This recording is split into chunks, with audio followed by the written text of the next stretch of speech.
On this Thursday night, allegations from whistleblowers about what it's like to work for the federal vaccine injury support program. Ping pong was definitely a regular thing. The claims the $50 million initiative was more playful than professional. A Global News investigation. Bomb threats at 6 Canadian airports, the turbulence and the ripple effects.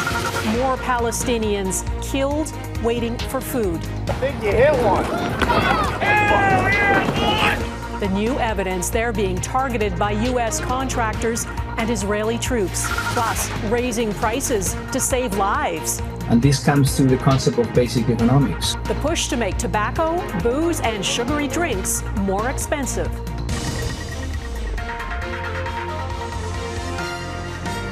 Global National with Donna Friesen.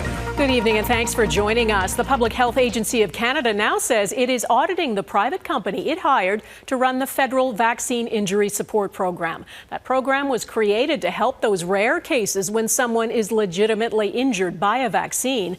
A Global News investigation we aired on Wednesday revealed only a fraction of the $50 million funding the program is reaching those in need. And tonight, part 2 of our investigation uncovers new allegations. As Carolyn Jarvis reports, some former employees say there was more play than work going on in the office, including drinking, socializing, and watching Netflix. I didn't feel like I was there to work. I felt like I was there to kind of hang out and socialize. This former employee, whose identity we have agreed to protect for fear of repercussions, says working at the Vaccine Injury Support Program felt like high school. There was definitely no shortage of phones out, watching YouTube. The slushy machine was cool. Ping pong was definitely a regular thing. The federal government hired a company called Oxaro to run the program and paid them $50.6 million. Global News spoke with more than a dozen current and former Oxaro employees, whose comments included working there was a joke, with drinking Fridays, inexperienced, underpaid staff who weren't properly trained. I don't think anyone actually understood the severity or the relevance of the program that was being contracted to the firm. The Vaccine Injury Support Program, or VISP, was created to provide financial support to people who are seriously and permanently injured by vaccines.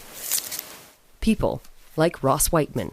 They're just doing a piss poor job of supporting the vulnerable. A former commercial pilot and realtor, Ross was diagnosed with Guillain-Barré syndrome after receiving his COVID vaccine, a rare but recognized side effect. His claim was among the first to be approved by VISP. And yet 4 years later, every day is a fight against his body and the program. At the moment, I'm probably out about $25,000. In its policy for VISP, the Public Health Agency of Canada said the injured will have fair and timely support. But Ross Whiteman waited nearly a year and a half while unable to work for a full injury payout, 3 more months for income replacement, and still regularly battles the program for his medical expenses. It could take a month, it could take 12 months. Some former workers say there was no sense of urgency. There was an amount of work you were expected to finish. Every day. And you weren't hitting those targets. No, probably well below. What was lost in the program were the people. They were merely names on paper, nothing more than that.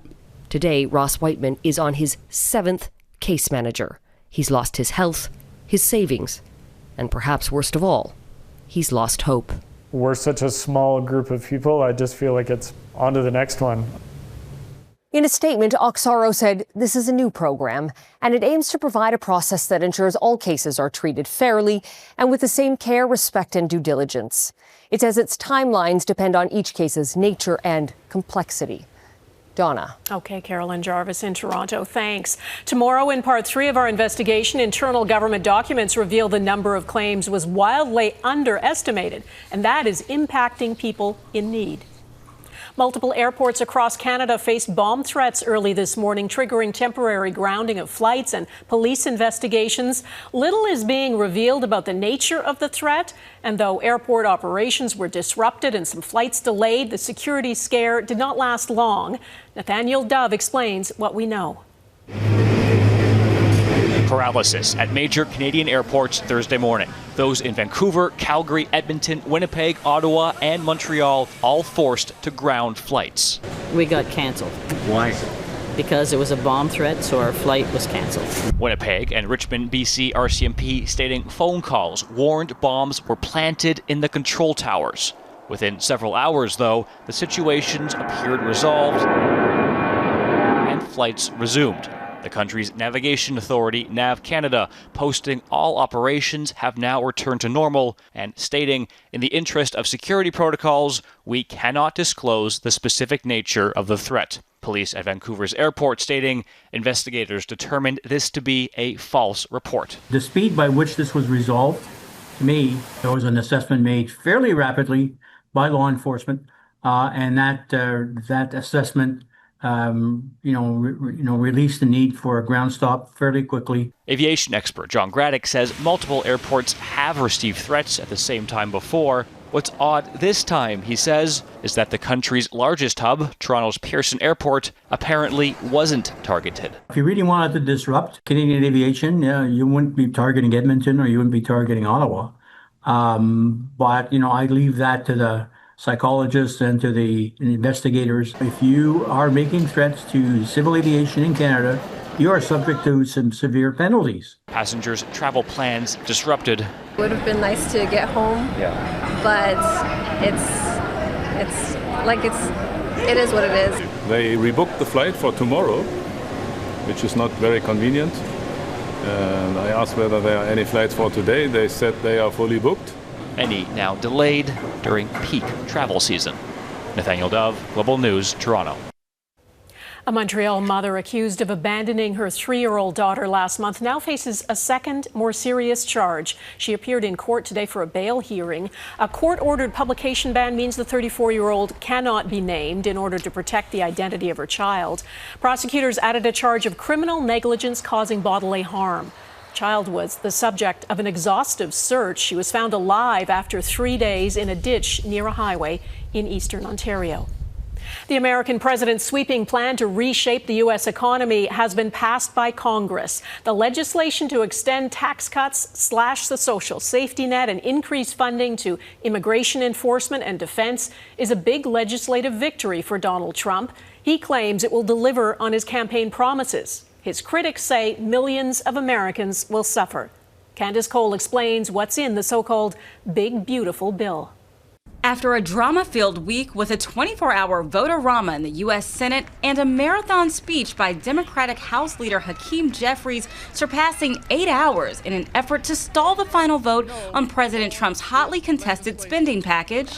We were a hell no last week, a hell no this week, a hell no yesterday, a hell no today. The U.S. House of Representatives passed it largely along party lines with only 2 Republican holdouts. On this vote, the yeas are 218, the nays are 214. The motion is adopted.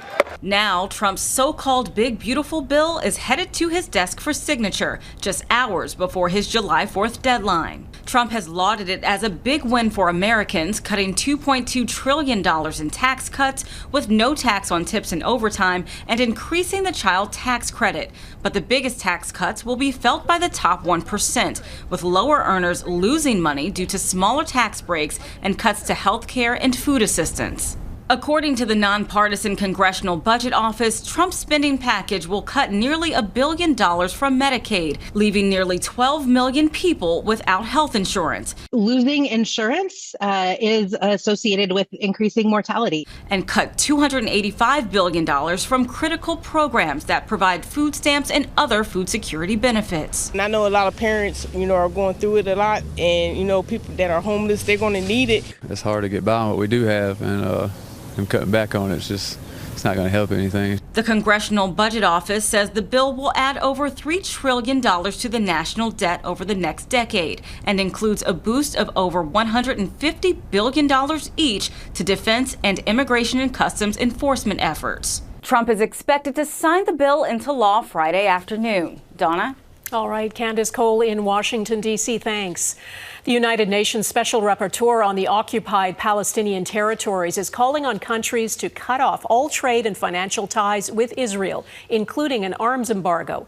In her latest report, Francesca Albanese names dozens of companies from weapons manufacturers to tech firms she says have profited from Israeli violence and repression of Palestinians. Israel is responsible for one of the cruelest genocides in modern history. As the cost to the Palestinian people grows, Israel has dismantled the last function of the UN in Gaza, humanitarian aid. Its so-called Gaza Humanitarian Foundation is nothing else than a death trap, engineered to kill or force the flight of a starved, bombarded, emaciated population marked for elimination. Albanese says Israel's 21-month-long war on Gaza has been a lucrative testing ground for cutting-edge military and surveillance technology sold to Israel by multiple corporations. Israel rejects accusations of genocide. It is now under investigation by the International Criminal Court of Justice. As Redmond Shannon reports, that new system to distribute aid in Gaza, backed by the U.S. and Israel, is being called into question as more Palestinians are killed. And a warning, some of the images are upsetting. Some final moments to say goodbye before yet another round of funerals. Gaza's health ministry says 45 of the people killed in the Strip Thursday were attempting to get aid. 5 of them, it says, on roads leading to the US and Israeli-backed Gaza Humanitarian Foundation sites. Among the more than 400 the United Nations says have been killed at or near the hubs since they opened in May.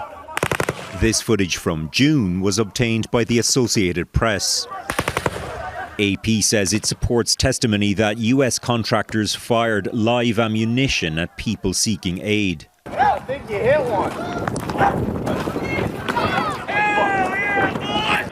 Global News cannot verify this video. Israel does not allow foreign journalists into Gaza. The Gaza Humanitarian Foundation said Thursday the shots were fired from Israeli forces, not contractors. GHF said the gunfire was not directed at individuals and no one was shot or injured, and that the primary source for the story is a disgruntled former contractor. This week, Israel's military acknowledged people have been harmed at 8 sites and said lessons have been learned. On Thursday, Amnesty International said it has gathered more evidence to support its assessment that Israel is using starvation to inflict genocide in Gaza. Genocide is a term Israel strenuously rejects. Amnesty said Israeli authorities have turned aid seeking into a booby trap for desperate, starved Palestinians. The International Court of Justice has not yet ruled on whether Israel's actions in Gaza amount to genocide, but it has said Palestinians have a right to protection from genocide. Redmond Shannon, Global News, London. Pushing people to make healthier food choices. Coming up, what the World Health Organization says will change behavior and save lives. Plus, powering forward what the president of Canada's first WNBA team hopes to net.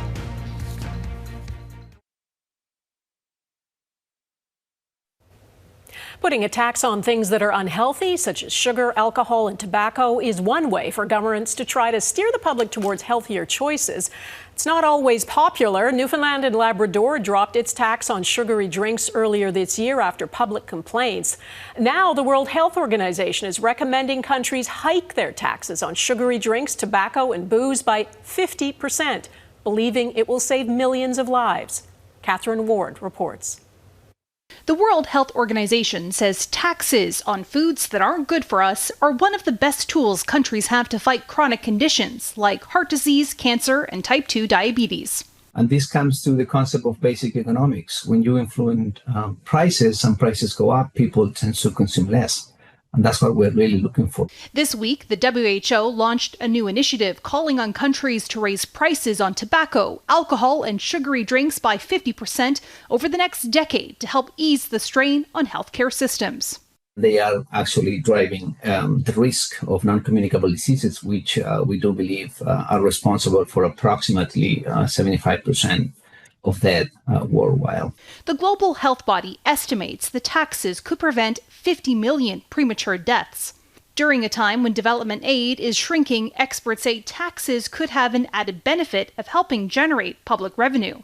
The increased tax revenue should be used to help do things like offset the costs of fruits and vegetables or provide subsidies to industries that actually manufacture and promote healthier products. Taxation becomes one of the ways in which we can kind of rein in the consumption, but again, provide the state with the needed resources to combat the harms that come from their consumption. A recent U.S. study highlights how even small amounts of processed meat and sugary drinks are linked to heart disease and type 2 diabetes. New packaging requirements from Health Canada are another tactic being leveraged to help Canadians make better choices. Shelley says it is important to manage how taxes could affect lower-income communities and that it could take time to see the long-term benefits. The reality is, though, that sugar-sweetened beverages, tobacco, and alcohol, none of these are necessary for a healthy, nutritious lifestyle. These are all choices that we make that are influenced heavily by the industries that promote and sell them. Catherine Ward, Global News, Toronto. Nissan is recalling more than 480,000 vehicles because of a risk of engine failure. That includes nearly 38,000 vehicles in Canada. The recall covers certain Nissan Rogues and Altimas, as well as some models under the company's luxury Infiniti brand. The engine bearings may have a manufacturing defect, which could cause damage and lead to engine failure. Uber drivers in British Columbia's capital have unionized, teeing up negotiations for what could be Canada's first collective agreement for rideshare workers. The drivers are now certified under the United Food and Commercial Workers Union, BC's largest private sector union. The union calls it a landmark victory. Uber drivers in the Victoria area are looking for improved health and safety measures and transparency in the app's rating system. Uber Canada says it will be meeting with the union to discuss the issues. Still ahead, emotional reactions to the sudden death of a Liverpool soccer star.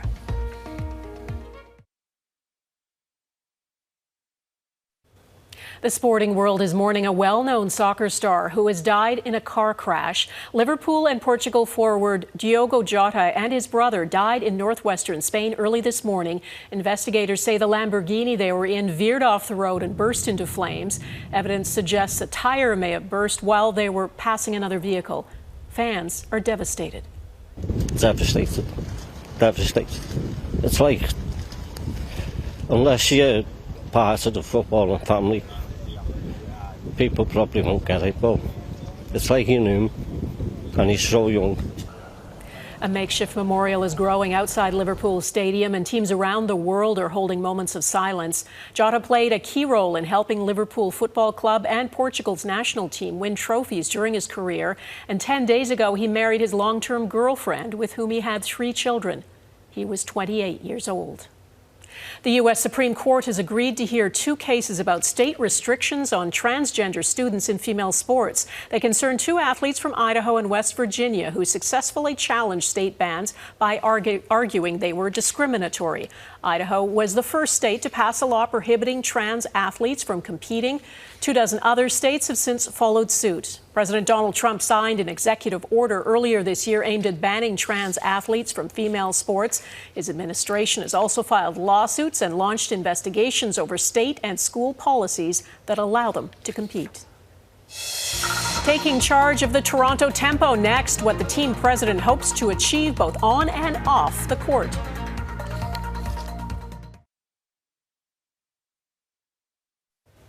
In 2026, Canada's largest city will have a new pro sports team. The Toronto Tempo will tip off their inaugural season in the WNBA.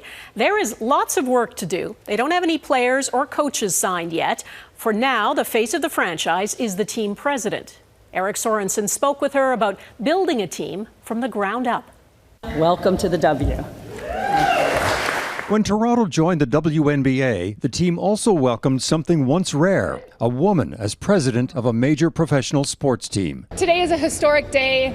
Women's professional basketball is finding a home in Canada. Teresa Resch and the Toronto Tempo are just months from launching the next major franchise in a market saturated with pro sports. So yeah, there's a lot of options for us to spend our entertainment dollars, but what we found is so many people choosing women's sports and choosing the Tempo already, even though we don't have any players. Resch has always been a trailblazer, a farm girl competing at the Minnesota State Fair to a star in collegiate volleyball. She joined the NBA and helped develop Basketball Without Borders. Hired by the Toronto Raptors, she rose to vice president, one of few top female executives in the league, something she talked about with Global News years ago. There needs to be more. There needs to be a diversity, and especially of thought. I think that women approach things a little bit differently. It was an approach the Raptors' Masai Ujiri liked. You know, like she's our boss here, and we like that. You know, it's a good thing, and we need that. We need women around us. When she bid farewell to Ujiri and the Raptors and joined Larry Tannenbaum in the Tempo, it was a golden opportunity to advance women's sports in a city where the first WNBA game sold out quickly. You look at how Canadians support top-level female athletes, it's very different than other parts of the world, and it means that it's more ready to support the best in the world, not just Canadians. Serena, straight ahead of you. Tennis legend Serena Williams, high-tech entrepreneur Sukhinder Singh Cassidy, entertainer Lily Singh have all joined the team. And not just as